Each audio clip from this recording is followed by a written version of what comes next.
2024 लोकसभा चुनाव में बीजेपी के 195 कैंडिडेट्स की पहली लिस्ट के जवाब में कांग्रेस ने अपने 39 प्रत्याशियों की पहली सूची जारी कर दी है। कांग्रेस की पहली लिस्ट में राहुल गांधी से लेकर छत्तीसगढ़ के पूर्व मुख्यमंत्री भूपेश बघेल का नाम शामिल है। जहां राहुल को एक बार फिर से वायनाड से कैंडिडेट बनाया गया है, तो वहीं भूपेश बघेल राजनांदगांव से पार्टी के प्रत्याशी होंगे। इसके अलावा कांग्रेस के महासचिव केसी वेणुगोपाल भी इस बार केरल की आलपुझा सीट से चुनावी मैदान में है।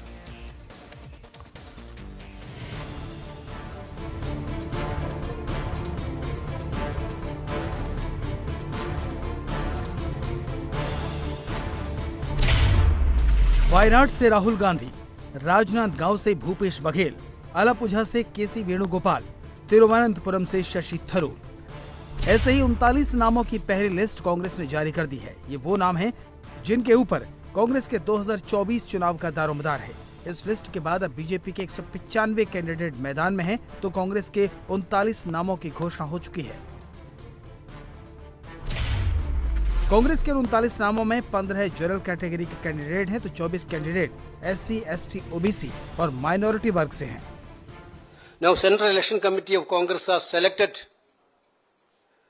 39 candidates. First list of the candidates. We are announcing 39 candidates today, in which included former Congress President Rahul Gandhi's name is there. Former Chhattisgarh Chief Minister Bhupesh Baghel ji's name is there. Congress की पहली list में सबसे heavyweight candidate Kerala से उतारे गए हैं। 39 नामों की घोषणा के साथ ही केरल में इंडिया अलायंस टूट गया है। LDF ने पहले ही वायनाड से एनी राजा और तिरुवनंतपुरम से पनियन रविंद्रन को उम्मीदवार बनाने की घोषणा कर दी है, जिसके बाद केरल में कांग्रेस और लेफ्ट पार्टियों के बीच फाइट अब तय है। This is what they should have thought. Because as CPI, we have announced the candidates long back and campaign is going on. This is all known to Congress party. Despite that, if they decide to field Mr. Rahul Gandhi as candidate in one constituency where he has to confront LDF, Left and Democratic Front and CPI, that is for Congress to think over.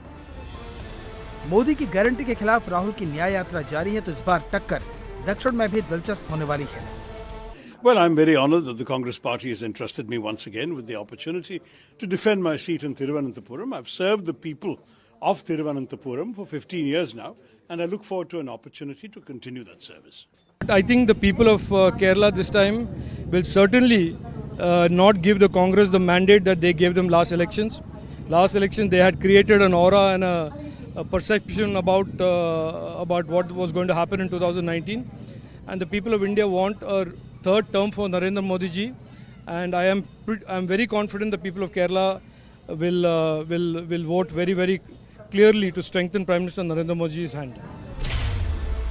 Congress के 39 नामों में से कर्नाटक के 7 सीटों के लिए candidate की घोषणा की गई है। इन 7 सीटों में से बेंगलुरु रूरल की सीट पर DK सुरेश फिर से चुनाव लड़ेंगे, जो कि प्रदेश अध्यक्ष और राज्य के डिप्टी CM DK शिवकुमार के भाई हैं। 2019 के चुनाव में कांग्रेस के लिए DK सुरेश ने ही सिर्फ एकमात्र सीट जीती थी। वहीं शिवमोगा से कांग्रेस नेता गीता शिवराज कुमार को टिकट दिया गया है। यहाँ से बीजेपी नेता BS येदियुरप्पा के बड़े बेटे BY राघवेंद्र MP है।